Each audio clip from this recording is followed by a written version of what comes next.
Welcome to the Banker Lamp. Please enjoy the video. You start by getting the essentials: the incident date, location, and any case number. This narrows searches instantly. Next, determine the exact jurisdiction because police reports are held by the agency that handled the call. Once done, check whether the agency posts reports online or requires a formal request.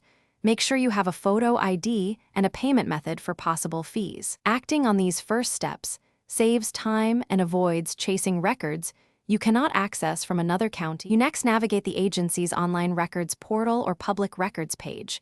Many departments host searchable databases. Enter the date range and location, then add keywords like street names, report numbers, or officer names to refine results.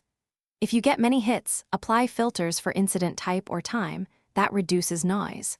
Once you find a candidate, preview the metadata, report number, and filing date to confirm it matches. If the portal is limited, note the record ID for a formal request.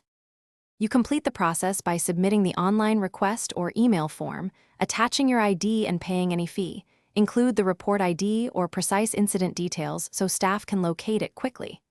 Expect processing times, often 3 to 14 business days, and track the request number.